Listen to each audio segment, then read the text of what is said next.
Well, hello and welcome to PM Express, and what we are discussing today is the Ghana card registration. And I'm sure you've already heard the saga, but it's sometimes rather unfortunate because here we are in a country and everything seems to be looked at in political lenses. Whatever it is at all, it could be rainfall, it could be floods, it could be drains, it could be an airport, it could be runways, and everything we seem to look at it in political lenses. But we're going to try to find out how useful a Ghana card would be to the average citizen. Should it be done? Should it not be done? Should it start so that we litigate on the problems that have started, or should we put a halt to it, clear what the mess is before we continue? That is the issue, but Ghana card is long overdue. We live in a country where to determine who is a Ghanaian is almost a near impossible. Now that's an indictment on every modern Ghanaian. I don't think that's what Sergeant Ajete and co died for. That will come to a time, 2018, 2,000 years after Christ, and we can't determine if you are Ghanaian or not unless two people come and say, I swear to God, he's a Ghanaian, and therefore you become a Ghanaian. Should there not be a system where every child is born, the midwife, the nurse, whoever it is, logs that child onto a system so that we know that on this day, on this hour, this child was born in a Dumasa, and therefore your Ghanaianship starts from there. We seem to wait, and because we are so election drunk, everything begins at 18. So from 0 to 18, you could be anybody. And then after 18, when you decide that you're a Ghanaian, we say, oh no, he's Nigerian, he's Togolese, he's Fulani, he's not from here, and it becomes a challenge. So I hope that this Ghana card is going to solve this problem, that at least within a week or fortnight of birth, whoever it is was born on this soil or arrived on this soil within that period becomes a Ghanaian. And then they're locked in somewhere and kept in somewhere. It's no more rocket science. But we're here today and we are trying to register every Ghanaian to get this Ghana card. And then apparently all things will be logged on to, and hey, is it going to be possible or not? That's what's on the table for discussion. My name is Nana Sakwa, the 4th Chief of the Little Republic of Akwamwe Dumasan. When I come, we are trying to get you registered. Don't go away.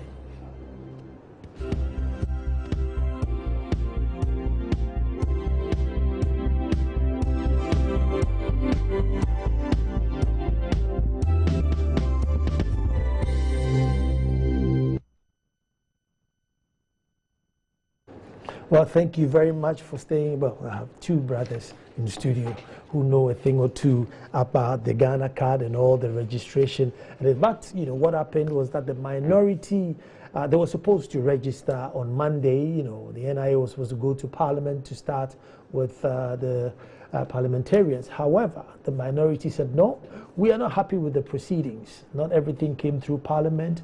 Indeed, the amount with which it was originally announced that it was going to cost seemed to have been inflated, and therefore they needed to speak to NIA to get clarity before they go on. Certain procedures they think are not fair, stumbling blocks, and therefore those in the rural areas may be hindered because they may not have a passport or a birth certificate, as many of us do not have it. Therefore, they wanted other means with which people could easily register and get a Ghana card. And if that hadn't been ironed out, then they didn't want to be part of it. What's going on? That's what we are about to discuss. With me in studio, two first-timers, so they're all going to find them Ambantemsa, all my two first-timers on the show. I have Ras Mubarak, who's MP for Kumbungu, Honorable Member of Parliament for MP for Kumbungu. Ras, you're welcome. No. It's good to see you. Good to see you too. It's unfortunate I didn't bring some schnapps. You see now for my viewers. Traditionally, you don't go into the Chiefs Palace without a bottle. And we have Abdul Ganiu Abudu, who's head of training and also a deputy corporate affairs manager for NIA. So he knows all that's happening with the Ghana card registration. Abdul, you're welcome. Thank you, Nana. Great to have you on the show. So I'll start with you. Why did the Parliament thing, get cancelled today? We're supposed to register them. Parliament thing was not cancelled today. And let me say good evening to your viewers as well. Good evening to my brother, Ras Mubarak. Where do you come from? Because I have a lot of viewers up north. Oh, really? Yeah. I come from Salaga, but I've lived in Tamale, schooled in Tamale. So those in Salaga and Tamale, that's your brother in the studio. I have lots of viewers. Anyway, right. At the end of the day, so as far as the rollout is concerned, our idea was to touch base with certain parts of the country so that more of a pilot to be able to test our technical and operational system. Then we are able to understand how it will work before we do actual deployment. So in actual fact, today at Parliament House, all we did was to go and do technical and operational testing. Okay. The idea was not to go and register parliamentarians. So if we break it down into English, what does it mean? Yes, you are talking about machines. We call that the mobile registration work machines, and also the operational system, where you would have... You couldn't test that in your office? Where you have the registration officers, you are going to have the card verification officers, and then those who work on the machines. So normally the system is such that it can work very well at the National Identification Authority, where we have good connectivity and everything else. So before we actually deploy at a particular area, we want to go there, test these machines, test the operational system, identify issues with connectivity, whether there are problems with it, and if we have to boost, etc., before we actually go there. So we didn't want a situation where we have not done all of this testing, all of a sudden we are at Parliament, and then we begin to have problems. Before we actually started registration at the Jubilee House, that was exactly what we did. So today, that was exactly what we wanted to do at Parliament. It did go well, and at the end of the day, we are scheduled to start the registration at Parliament tomorrow. Okay, let me come to that. So as they come in tomorrow, has the position changed? Has anybody from NIA bothered to answer some of your concerns? Well, let me salute viewers from across the country, particularly my constituents from Kumbungu, who are in Accra and elsewhere watching. The communication to us was that the exercise was going to start today, Monday, but we had given indication that certain requirements hadn't been met. For instance, for 3 weeks running, they had been invited to appear before Parliament and give us briefings and answer questions by members of Parliament, and then also address some of the concerns that we have raised privately and publicly. Now, week in, week out, there has been postponement, and to the extent that we feel very disrespected by that. As a matter of fact, on Friday last week, I raised the issue on the floor of Parliament, requesting answers to why, officials of the NIA would keep postponing their appearance before Parliament when they ought to be appearing with a lot of speed and alacrity, explaining to the representatives of the people exactly what this is. Because there's a lot of confusion in the system, and you want a situation where, as a member of Parliament, you could be able to break down whatever information is available to your constituents. Unfortunately, that wasn't forthcoming. All we had was an announcement for them to appear today so that registration could begin. So we said that, look, insofar as these issues haven't been addressed, we would not be a part of it, because constituents are asking questions that we ourselves don't even have answers to. And you don't want to create a class system where, okay, because we are MP, we get certain privileges, there's got to be equal opportunity for all Ghanaians. If we don't understand it, you can imagine the people down there. What are some of the concerns that you're raising? One of the major concerns is the criteria for registration. They are restricting it to persons with birth certificates and national passports. Now, if you look at the calculation of the numbers, the NIA put out figures of the number of people who have birth certificates and the number of people who have passports, and they made a mistake of adding the two together. But that in itself is double calculation, because you would need a birth certificate to be able to get a national passport. So you can't say you have X amount, or you have 5 million passport holders and you have 7 million birth certificate holders. If you put them together, you have 12 million. It doesn't work like that. Okay. Because it will be birth certificate holders who would have passports. So Without birth certificate, you can't. So that's like 7 million. So that's 7 million. It can't be 12 million. Now, if you inhibit somebody in Belung or Kumbung or wherever in my constituency or across the country from accessing this facility with any other form other than what is available, you basically cut them out. And then what's the other one? The other one has to do with procurement, because we believe that procurement processes haven't been adhered to. Now, if they have been adhered to, it's important that they appear before Parliament and provide clarity. It's all we are asking. Come to Parliament, give us a briefing. And then also there's an issue about costs. Lack of clarity. You're hearing 1.4 billion, 1.2 billion, and the rest of it. We want every line item in the budget. Okay. Any other concerns? In the budget. I mean, if you go into the budget for the project, for instance, and Ghanaian will tell you, they're spending about a little over $500 million on admin expenses. Now, imagine what that could do to your area. Imagine what that could do to Kumbung, where there are a lot of communities. From republic to independence. Where there are a lot of communities without access to clean water, without access to electricity and the rest of it. I mean, 500 million is on the high side, or? I mean, if it's even in cities, you could say, well, something for a period, but a little over 500 million. But, I mean, do you have proof for that? Is it in the document? It's in the document. They presented a document to Parliament. We've been trying to crunch the numbers, and these are some of the things. And that is why we want them to come and justify it.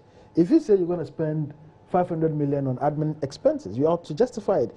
If you say you're going to give tax exemptions of about $173 million,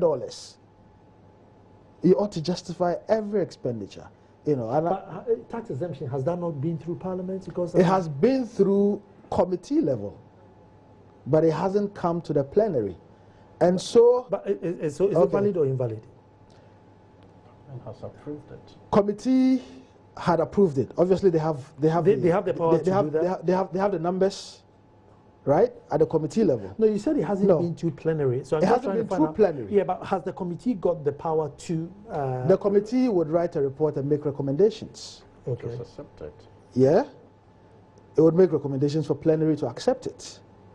As far as I know. I'm trying to establish that. Yeah. Has NIA on their own gone ahead to give tax exemptions, or it has come from somewhere? Cannot give tax exemptions without authorization from Parliament. Okay. They can't. Okay. By law, it has to be authorized by Parliament. And at the committee level, I don't know whether he was at the meeting with the Finance Committee, it took them several hours because it was inconclusive as to, the justification for giving away $173 million, not cedis, of our money to the company that's coming to do the work. And we feel all of this has to be justified to the representatives of the people. If you come and you say, we are giving tax exemption to this amount because of A, B, C, and D, why? We are reasonable people. But if you leave it open and week in, week out, you are finding excuses to appear before Parliament, clearly that would create problems. And our constituents are asking questions. Okay, let me get Ghanaian to respond. Number one is criteria. We are not happy with the criteria. Maybe you give us explanation why it is that is a birth certificate and passport, knowing very well that, Well, he left out one of the requirements, which is the vouching for process. And at the end of the day, we are talking about Act 750 of 2008, which is the National Identification Register, which was amended by Act 950 of 2017. And in fact, if you go through the parliamentary Hansard, I can assure you that this was unanimously agreed and passed into law. And that is the fact. I mean, anybody can make reference to I think the Parliamentary Hansard of 17th November 2017, it is clearly provided that this particular bill went through on a unanimous basis. So it is surprising when the minority this time around comes out to claim that what was provided in the act is okay to some extent is going to deny people access to registration and access to owning the Ghana card. The fact of the matter is that if you talk about the voter identity card, you know, in the past there was a Supreme Court ruling to the effect that one couldn't use the National Health Insurance card to obtain the voter identity card, the Abu Ramadan's case. So our understanding is that this is something that has to be provided so that at the end of the day, we ensure that the national identity database that we'll be building is one that we can rely on, is one that is sacrosanct, and we are not going to have foreigners infiltrating into the identity register. That was what led to the amendment of that particular act. So as we speak, even if you talk about the voter ID card, you have to attain 18 years and above before you can obtain the voter ID card. So even if the voter ID card is supposed to be a requirement for obtaining one of the requirements for obtaining the Ghana card, is that okay? Let's look at the numbers. The last voter registration exercise recorded just about 13 or so million people. So obviously, if Ghana's population is 30 million, we are still talking about some 18 million as we speak who wouldn't have the voter identity card. Now, if you talk about the passport and the birth cert, we know that once you own the passport, automatically you also own a birth certificate. Isn't that true? So if you put all of these numbers together, we will still be nowhere near 20 million. So as far as documented Ghanaians are concerned. So what is the provision? The provision is that if you don't have any of the two documents, the passport or the birth certificate, you can walk to the registration center with a relative who will vouch for you. At the end of the day, an oath will just be taken, administered by a commissioner of oath. And voila, you are going to register and you will get your identity card. Even if you don't have a relative, we are saying two people who know you can identify and establish that you are a Ghanaian, can equally vouch for you. So you find that in all the commentary, they talk about the passport, they talk about the birth cert, but they don't talk about this vouching process. But you see, Because that is, vouching process. What's the age limit for obtaining a Ghana card? From age 0. And that's what it is. I mean, a child born today has the right to obtain the Ghana card, and that child would be registered. In the past, it used to be from 6 years. Is that okay? Yeah. But we've come all the way down to age 0. And that is the kind of expanded scope we are talking about. So for such kids, for instance, at the end of the day, as soon as they are born and they are issued with a birth certificate, they qualify to get registered and obtain their Ghana card. But even if they don't have that, if their parents have registered and their parents have their data in the National Identification Database, the parents will simply vouch for them and they will equally obtain the Ghana card. So really, there shouldn't be any problem. So as far as access to the card is concerned. Now, let me also correct another thing my brother has put out. The NIA was the organization that rather wrote to Parliament that we wanted to engage with them as part of our stakeholder engagement process. We had engaged with the GJA, we had engaged with the Judicial Service led by the Chief Justice, we had engaged with the National House of Chiefs, we had engaged with the Chief Imam, engaged with 2 former heads of state, and indeed we are planning an engagement with His Excellency John Dramani Mahama as well. So Parliament was one of those strategic institutions, a stakeholder for that matter, that we thought we had to meet. And since we wrote to them, they never replied that, you know, until recently when we got the reply that we could engage them tomorrow. So for this particular business week, tomorrow, whilst we will be at Parliament to start the registration process, we would also engage with Parliament. In fact, we wanted to engage them at the committee level, but our minister was able to convince Parliament that they could give us the opportunity to meet the committee of the whole. So NIA has not been summoned in any way. So as far as meeting Parliament is concerned, it's as part of our stakeholder engagement process. And that's exactly what we are going to do. in administration.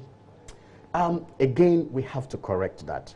You see, we have what we call the National Identification System project. A project that is expected to start, as we earlier on communicated in May. Unfortunately, we couldn't, but we started first week of June. If we are able to end that after 1 year, we would have produced what we call the National Identification Database. So with that database, successfully, we would have issued identity cards. Our estimations are that by the end of 1 year, we should be able to issue about 30 million cards to Ghanaians. I mean, we want 100% coverage. That's how ambitious we are. And if you look at our rollout plan, we hope by the end of the project, if we are not doing 100%, but close to that. Now, when we do this, the costs that we have put together is 293 million.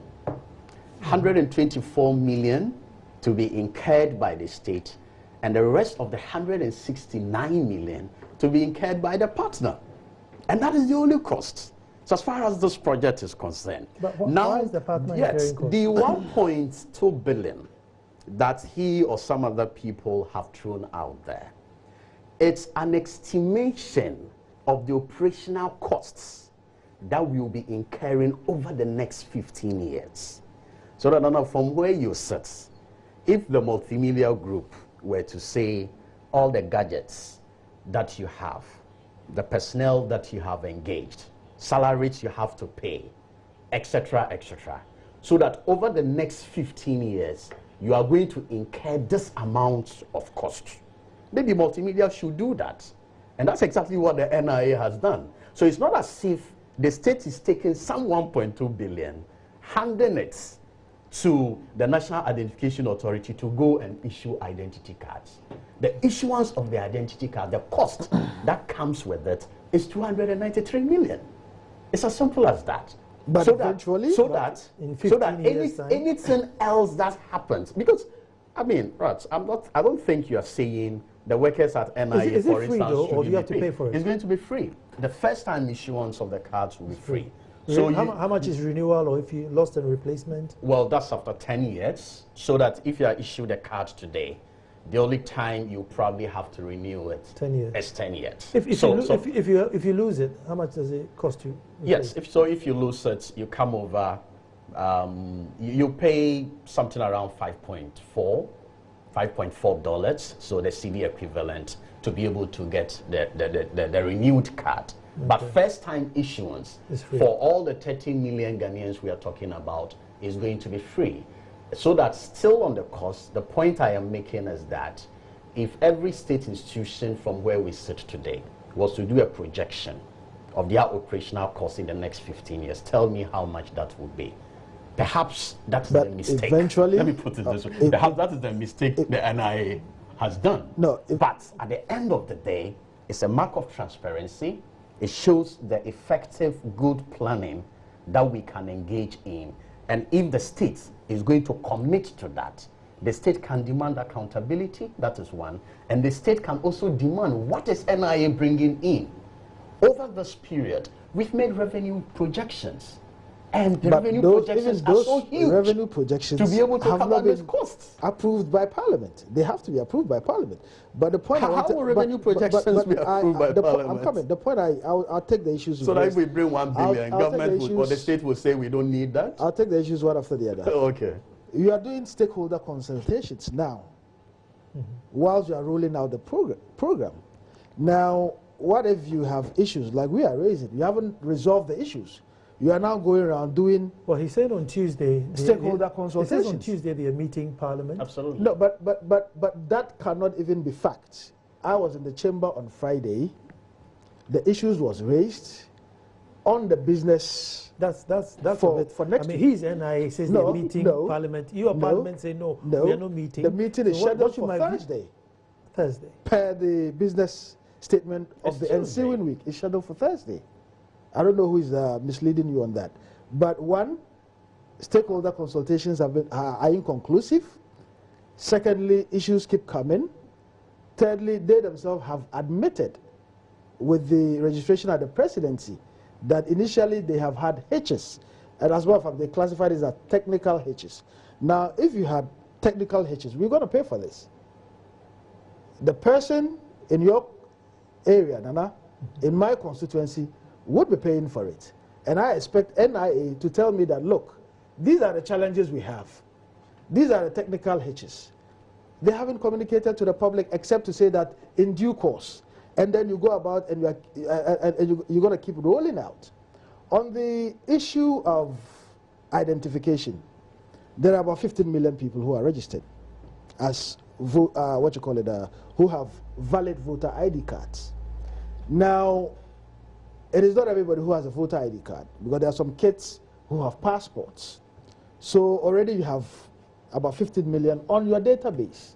And it is the 15 million that ensured the MPPs being in government. If you trust the voter ID card enough to win an election with it, you can't sit here today and question the credibility of the voter ID cards in the system. You can't do that, because that would be an indictment on the credibility of the elections we last had. So you don't believe in the clean slate policy? But even at the Supreme Court level, the register was cleaned. Rulings were made. KPMG audited the register. So let me get you clear. Yeah. So you think this new policy should be applied to those who are now coming on, but those who already have we think that voters registered we should think that allowed they should swap. They should open it up, right, so that persons with voter ID card, can just baptismal certificate, commissioners of oath, administering oath, if persons have passports, if people have birth certificates, they can bring all of that, and even driver's license, so that you don't necessarily remove somebody from accessing this opportunity. And I'll give you a typical example. If somebody lives in the rural area, he may not have a passport, he may not have a birth certificate. If somebody was born in the 40s, 50s, 60s, 70s, or even 80s, their birth certificates are redundant, right? Now they have new birth certificates. To get a new birth certificate, you have to pay approximately 150 Ghana cedis. How many Ghanaians? Because Ghana is not Accra and Kumasi and Takoradi and Tamale and the bigger cities. Beyond these bigger cities, how about the two people vouching for? Ask my brother here. How many commissioners of oath do we have to even see that we have enough people to cover the entire country? If you go to the regions, we don't have as many commissioners of oath as you would have in Greater Accra or Kumasi or Takoradi or Cape Coast. So that in itself is problematic. Are they going to transport them?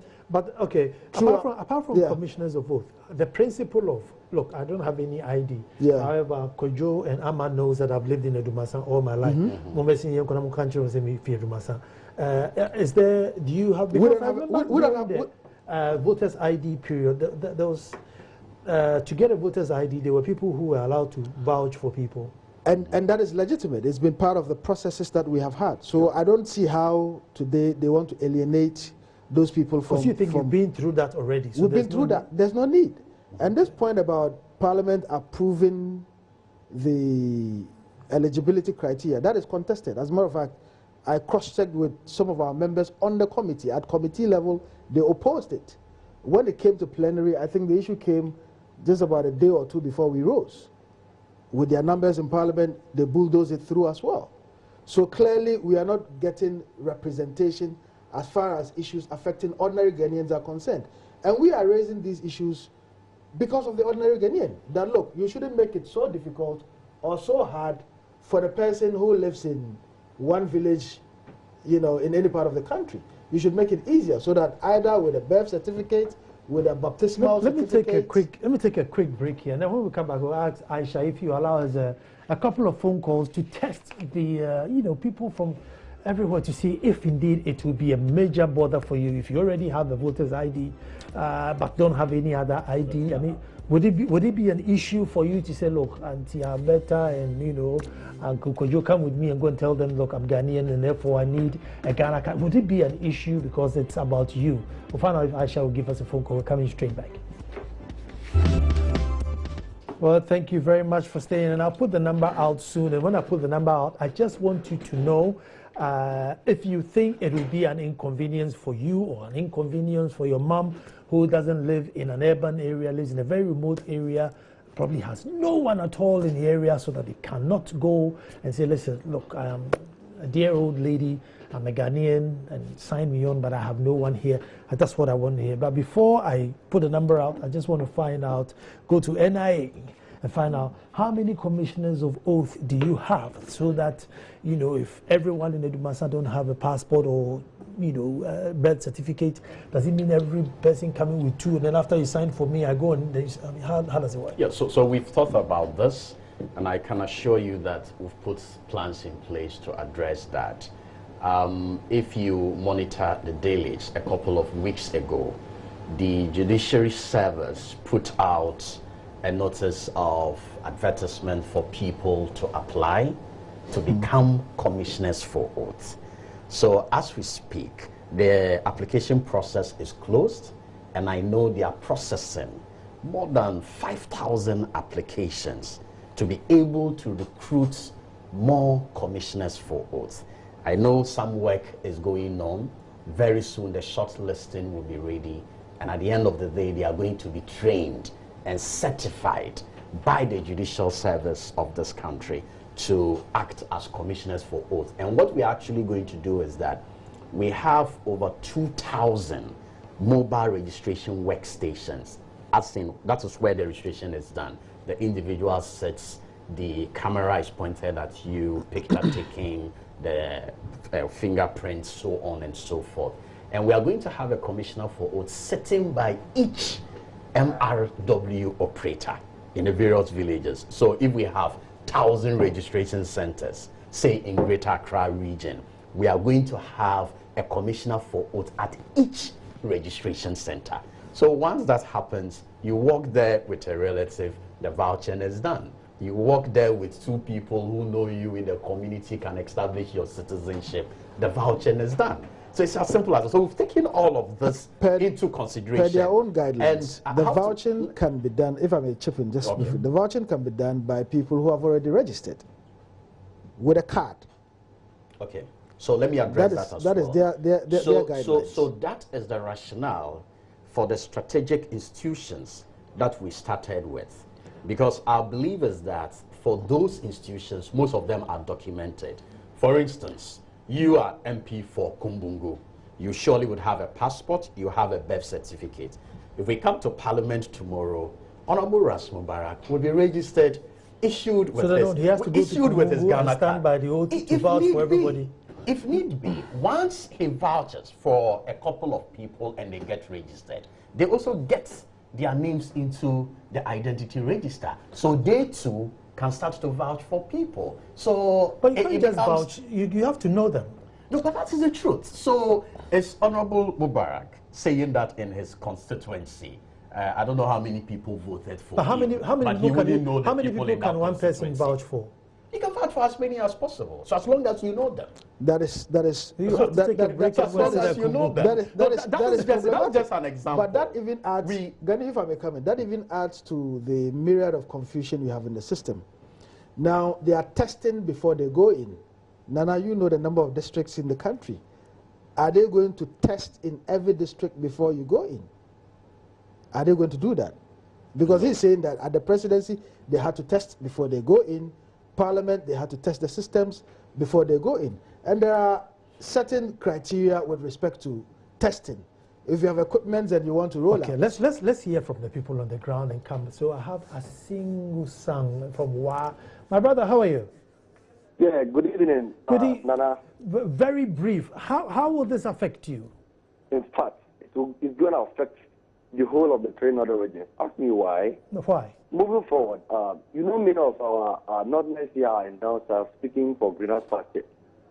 And I think if they're going to register it, how many of them will be able to get two or one person to go ahead and make sure they serve as a witness for them to register.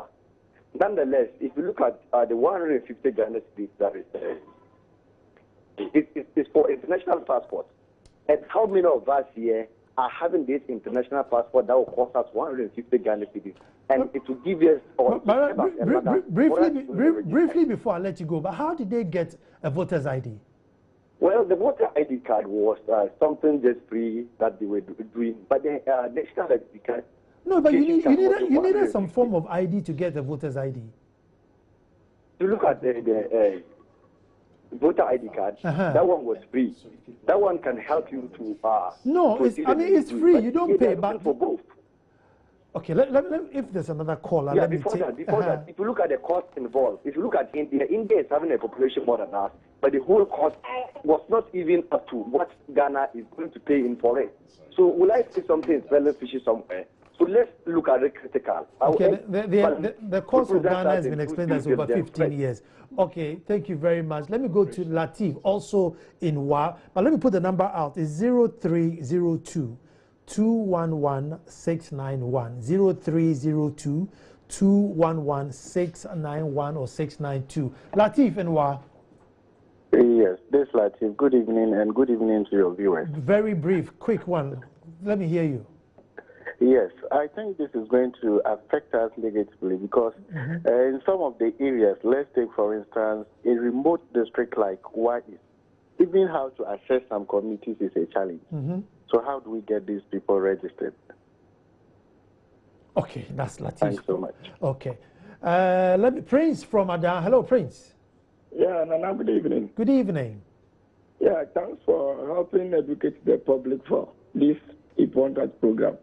I have a problem with the method that the NIA is using, and it's like when you come to voter region from our part of the world, our people are going to be so much at the disadvantaged part of this exercise because many of our brothers and sisters do not have birth cert. Me myself speaking, I don't even have a passport as a graduate. But do you have a voter's ID? I have a voter's ID. How did you obtain it? I obtained the voter's ID by going to the police center with two relatives that testify for me that I'm a Ghanaian. But why can't you do that for the national ID, for the Ghana card? Just one relative. The Ghana card needs only one person, now not even two. I hear one. The question is, what qualifies me to get the ID card, the voter's ID, that wouldn't have qualified me to get the Ghana card? No. The two aren't the same. According to NIA, it's the same. The two aren't the same. Let me go to Tamale. Al Hassan. Hello, Al Hassan.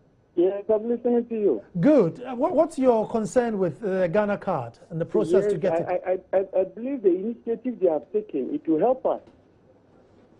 So you don't have any concern. I support what my brother Abdul Kanu is saying.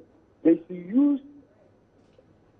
We don't have any problem. I'm a teacher. I teach at Patinga, and anytime they are coming in to bring their children to the school, we demand for the best test, and they bring them, they provide them. So I don't know why people are against it. This will even tell our local people to go in for the best test. This will encourage them. We should insist on that. Thank you very much. Let me go to Fred, Doma Hinkro. Hello, Fred. Hello. Talk to me.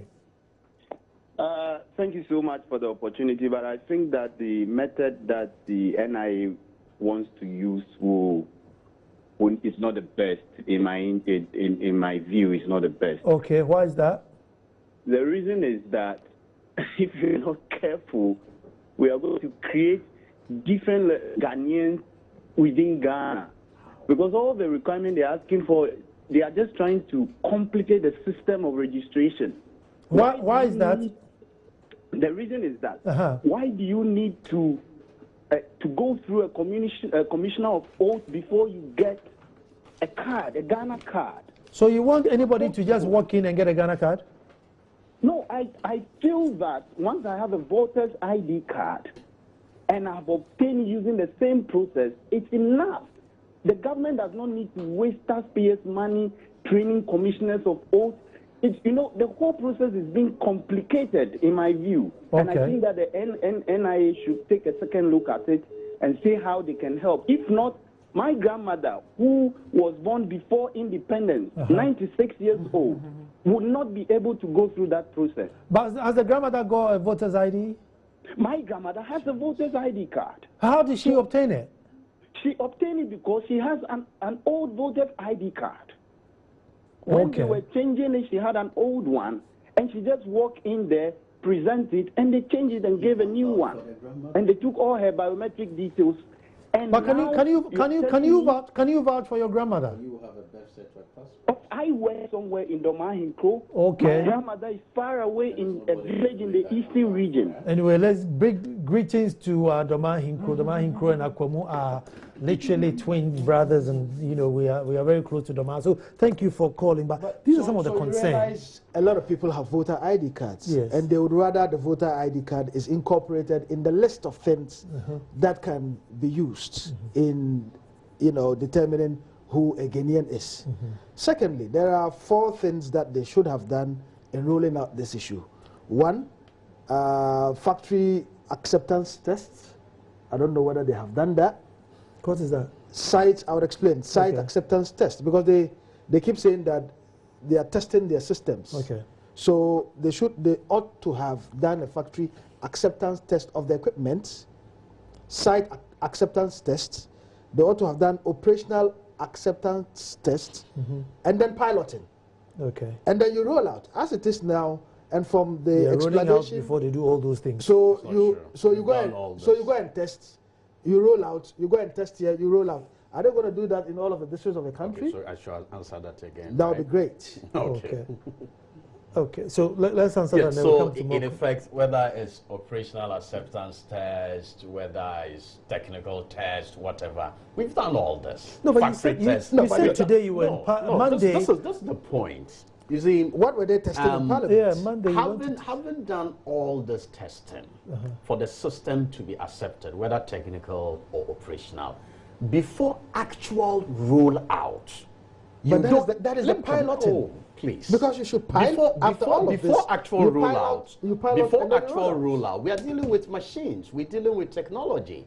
This is the first time we are going to have that sort of scope, a very expanded scope, where we are registering all Ghanaians from 0 to infinity. The first time we'll be issuing instant identity cards.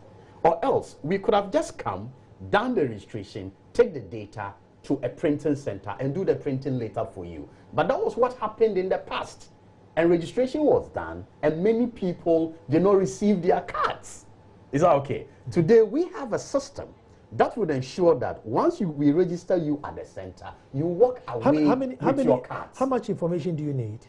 How much information before I get if I come and sit in front of the officer, what does he need from me? Yeah, that's a registration form. So two options. My name, date of birth, your personal information, where I work, demographic data. So it will whether I'm Christian, Muslim, etc., etc. Your parents, what they do. How many questions approximately? There are quite a lot on the form. I can't say. So for each registration, how long would it take for a person? 20 minutes, 25 minutes? Yes, I think less than 20. So we are looking at 10 to 15 minutes, and and it's all part of ensuring that we boost the technical efficiency of the system. And work has been ongoing. I mean, like I said, it's a new system. So that technical hitch we experience could have happened anywhere. But at the end of the day, the fact that we're able to roll out a week after and people saw us doing registration and issuing cards at the Jubilee House was indicative of the fact that we had resolved that technical problem. And if that so that should convince him enough. Now we have there are a couple of issues to do with connectivity, yes. And here we're talking about the internet.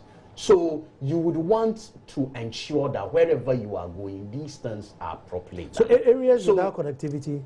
Brilliant question. So we are working to improve upon connectivity. If it's a satellite and by the way, they are using a Bank of Ghana server. We have to deploy and all that. All of these are being discussed. And I know that by the time we are dealing with the general population, issues of connectivity would have been dealt with. And that's what it is. So it is the reason why we had to start at this level so that the individuals doing the registration, they get used to people who come around. You want to understand how many minutes it takes for somebody to go through the process, etc., before you start dealing with all Ghanaians. So that's where we are. And once we get into a region, we are in that region for a month before moving to the next region. So if we are in Greater Accra, for instance, everything about NI is going to be deployed in Greater Accra to make sure that over the next 2 months, we are able to register all persons in Greater Accra region. Then we move to Volta.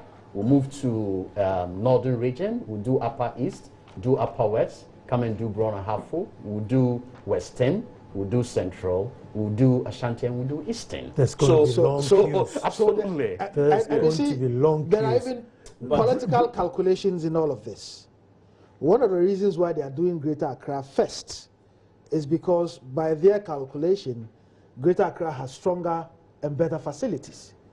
So if you have stronger and better facilities, and you are starting from Greater Accra, one would expect that from Greater Accra you do Ashanti region or Central region.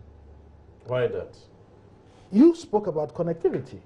Yes. And you have challenges with connectivity even in Greater Accra as we sit. And I'm telling you that. And you think you can go and start from the Volta region, go to the Northern region, Upper East, Upper West, skip Ashanti region, skip Eastern region, come and do Central, Western, and then go back to Ashanti and Eastern. Let me take a couple of messages. Let me take a couple of messages. There is no political calculation.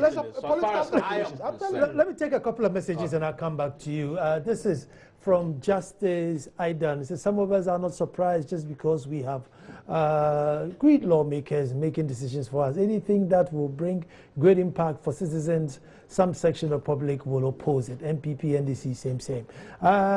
Mark Morgan says, Prof. Kenatefa, CEO of NIA. In short, the cost of the NIS project is not 1.2 billion, but rather 293.6 million, of which government cost is 124 million. This amount is for a much more extensive system than that which was approved under the previous government. The amount of 124 million is the full cost of NIA for the first year of the project, and it covers operations in both Ghana and abroad to register and issue cards to 30 million Ghanaians. Maigan says these guys doing anything to make anything that looks legit so bad.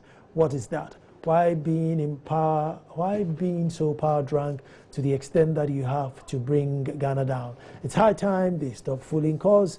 They continue like this, we are going to call them, okay, the words are getting stronger and stronger and stronger. Am I supposed to wrap up? Well, okay, so are we reading too much political connotation with how absolutely this, not. eventually if everybody gets registered, Yes. doesn't matter what the formats took. It is good for Ghana, and my brother here, Ganu, will tell you that it is the NDC that actually started this process. Just a quick Except one. that If there are 30 million people and Yes. they register 30 million people, at the end of the day, does it Yes. matter who got a Ghana How card it first started. or who got it last? no, it does matter to some extent because we believe that If there's those in an Accra get the car there's first, an intention to pad, Oh to my tinker. God. Yes, Just how? yes, and it's possible. Oh, no. So you wanna. So that somebody will get two Ghana cards? So you wanna look at the strongholds of a particular political party. First of all, let me say that we started this process with the intention of making 30 sure seconds, that, let me get my brother to with round the up. intention of making sure that Ghanaians indeed have ID cards that would facilitate business and a lot of things. They picked up from where we left off, except that a little differences. Because of time, let me bring my Thinking brother of in. figures. Would you go and get the registration sequence from the minority so that they are happy? They give you what regions to register first and last, so you have. Well, you see, let me tell you the rationale behind 30 it. The seconds. last time an attempt to register Ghanaians was done, we started in the south. By the time we got to the north, the process was truncated. No, So this time everybody around, in Ghana was registered. I under registered, I didn't get my card. That's So what that we're is talking different. about. So that this is time around, different this time around, different from the So registry. our idea is that mostly when national projects like this are to be implemented, you find that it starts from the south. And I'm thinking this time around why don't we start from the Volta region? We go cover the 3 northern regions. Skip so that at the end skip of the Ashanti, day, go to Eastern and Western, and come back to Ashanti and Eastern. That is the rationale. No, that's So purely when he political. starts to read political motives into it, then you will understand why the minority have started based to drag on their the feet reasons you on have this particular adduced matter. and given. Meanwhile, this exercise, as he will agree, you will agree, and every Ghanaian listening to us, we need it. What is the So as difficulty long in as- continuing if we are after able to build in Ashanti I and thought Eastern? I'm supposed to be wrapping up. if we are supposed to build an efficient national identification All too database, soon. That's the what time benefits will are allow numerous. us, and hopefully we'll be back to discuss this further, because it's of national importance. Definitely, you know that. But thank you very much for watching us. I see tomorrow we'll be back to do this all over again. Yao's directing, Aisha is producing, and it has been fabulous. Gentlemen, it's been great. But you know what? At the end of the day, we shall agree to disagree, but we'll get to the bottom of it in peace. Thank you very much for watching.